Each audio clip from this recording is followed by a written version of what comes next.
Let's get more on this developing story now. South African advocates Dali Mpofu and Tembeka Ngcukaitobi have been barred from entering the Zimbabwe Constitutional Court. The Justice Minister says he never approved the exemption. They required to be allowed to represent MDC Alliance leader Nelson Chamisa. But we have an update with regards to this story. Absolutely. Stay tuned for that. Well, SABC news reporter went into the streets of Johannesburg to talk to the people of Zimbabwe about the ongoing court challenge.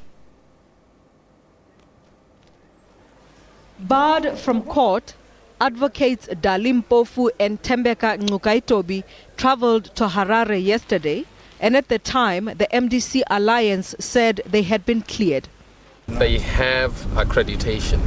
That's all that really matters. You have 5 lawyers here, right? Just 6, actually. And they're not all going to speak to the judge, unless one of them is going to speak to the judge. And that's the situation anyway. One person speaks at a time. And we will have one person speaking to the judge at a time. But it appears the Minister of Justice has not approved the exemption. Meanwhile, Zimbabweans in South Africa are keenly following the proceedings. I understand that the court is going to take place today. And as ordinary Zimbabweans, we hope Chamisa's case to test for success, because at home we are really starving, that the present government cannot even do anything, cannot deliver goods. Really, we want Nelson Chamisa to win, because we are tired. We are struggling in Zimbabwe, and we are here in South Africa. We also want to go home, but we can't go home when the situation is like that. So we are just hoping Nelson Chamisa will win. My hope is on ED. ED is going to fix this country. He is the only trusted, senior and mature leader with history. After removing Mugabe, of course, yes, the old man, he played his part for our country. He emancipated us and showed us how to make money. We are working together now. We are working as young people. We got our own monies, we got cars, we got land. But it was time for him to move over. The court is expected to make a ruling today. Ntakwana Ngatani, SABC News. Well, a very good morning from the Johannesburg CBD, where we are trying to find out if Zimbabweans get a sense of what is happening back home. And of course, you know that the Zimbabwe Electoral Commission is opposing that application by Nelson Chamisa. They want the application to be thrown out. They're saying that the court doesn't have jurisdiction to even hear the case, because they're saying that in terms of the filing of the papers, that they were not done precisely as they're supposed to be done. That is the Zimbabwe Electoral Commission. But of course, they're also disputing some of the facts that are being presented, the case that is being presented by the Chamisa legal team.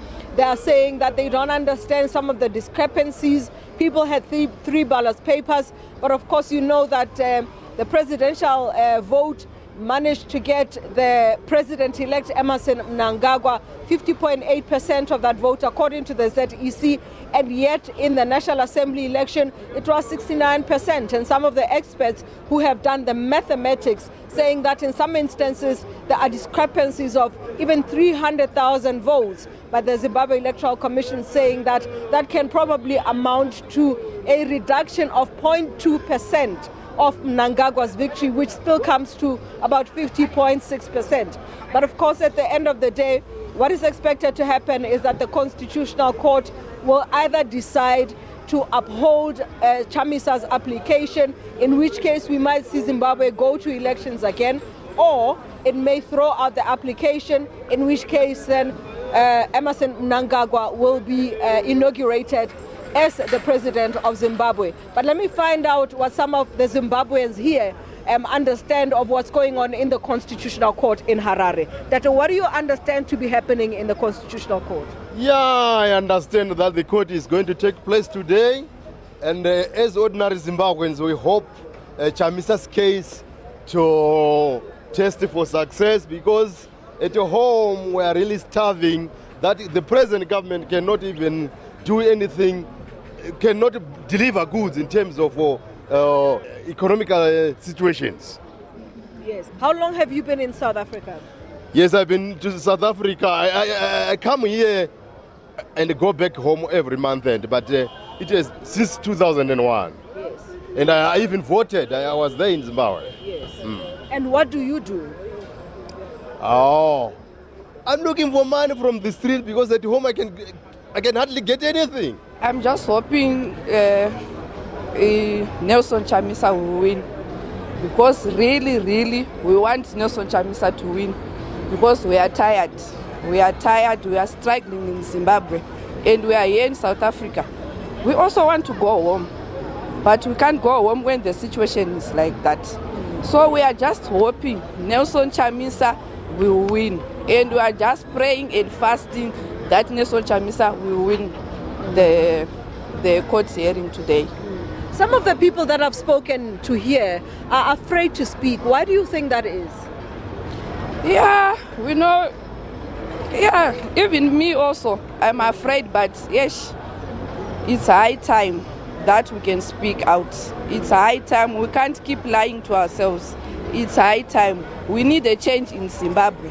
And we need a change like yesterday.